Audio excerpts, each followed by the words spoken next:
இந்த பூஜை செய்யப்பட்டவைகள், படையல் செய்யப்பட்டவைகள், அல்லாஹ் தவிர்ந்த பிற தெய்வங்களுக்கு அர்ப்பணிக்கப்பட்டவைகளை பொறுத்தவரையில் இதை நாங்கள் தாராளமாக சாப்பிடலாம். இது பற்றி அல்லாஹு தாலா எதுவுமே சொல்லலை.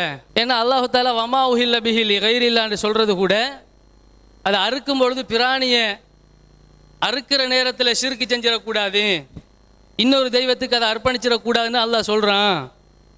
ஏனைய தாவரங்கள் தானியங்களுக்கு ஏனைய பொருட்களுக்கு அல்லாஹு தாலா இதை சொல்லலை அப்படின்னு அவங்க சொல்கிறாங்கல்ல.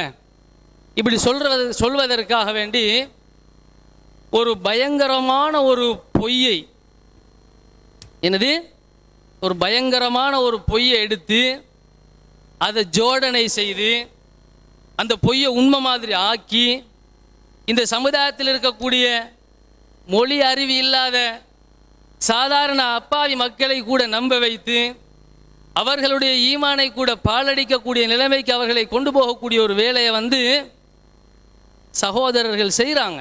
அது என்ன பொய் சொல்கிறார்கள் அப்படிங்கிறது தான் நான் இப்போ முதலாவது வாதமாக எடுத்து வைக்க போகிறேன். ஒரு பொய்யின் மீது ஒரு கொள்கையை உருவாக்கி இருக்கிறார்கள். அது என்ன பொய் என்று சொன்னால், ஒட்டுமொத்த உலமாக்களும் அஜ்மால் உலமா, அஜ்மால் முஃபஸ்ஸிரீன், எல்லா குர்ஆனுடைய விரிவுரையாளர்களும் உலமாக்களும் ஒரே கருத்திலே சொல்லி இருக்கிறார்கள். என்ன சொல்லி இருக்கிறார்கள்? வமா உஹில்ல பிஹி, அல்லாஹ் அல்லாதவர்களுக்காக வேண்டி அர்ப்பணிப்பது என்று சொன்னால் அது பிராணியை மட்டும்தான் குறிக்கும் அப்படின்னு சொல்லி இருக்கிறாங்க. அதனால பிராணியை அறுக்கிற விடயத்தில் மாத்திரம் நீங்க என்ன செஞ்சிடாதீங்க, ஷிர்க் பண்ணிடாதீங்க, மற்ற எல்லாத்திலையும் பண்ணிக்கோங்க அப்படிங்கிற ஒரு கொள்கை பிரச்சாரம் செய்யப்படுகிறது. எதை அடிப்படையாக வைத்து பிரச்சாரம் செய்யப்படுகிறது தெரியுமா? ஒரு பொய்யை அடிப்படையாக வைத்து பிரச்சாரம் செய்யப்படுகிறது. சகோதரர்களை நீங்க எல்லாம் சிந்திச்சு பார்க்கணும். ஒரு கருத்தை சமூகமே மாற்றிக்கொண்டால் அதுக்கு நாங்கள் ஆதாரம் காட்ட வேண்டிய அவசியம் இல்லை.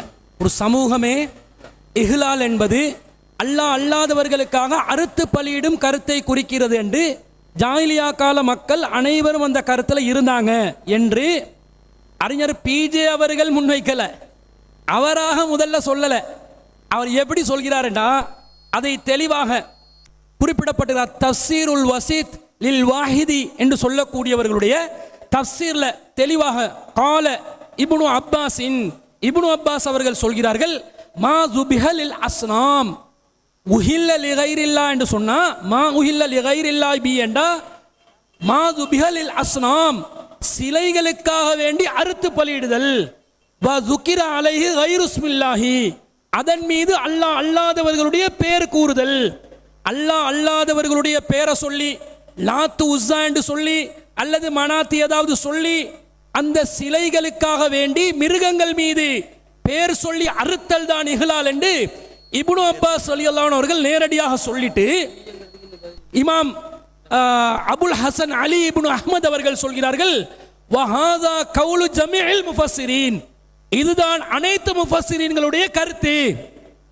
பிஜே அவர்கள் சொல்லல, இப்படிதான் அனைத்து முஃபஸ்ஸிரீன்களும் அந்த காலத்தில், எந்த காலத்தில், ஹிஜ்ரி 468ஆம் ஆண்டுல இந்த தஃப்சீர் எழுதப்படுகிறது. அந்த காலப்பகுதியில் அவர் இறக்கிறார். அந்த ஆண்டுல இமாம் அவர்களுடைய இறப்பு.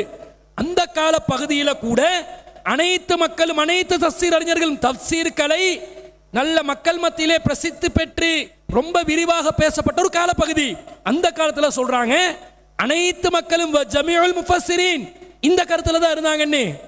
இப்ப அதுக்கு மாற்றமானதாக வருகிறது, பச்சை பொய்யாகி விட்டதே. என்ன மாற்றமானது? அந்த கருத்து நேரடியா வருதா இல்லையா?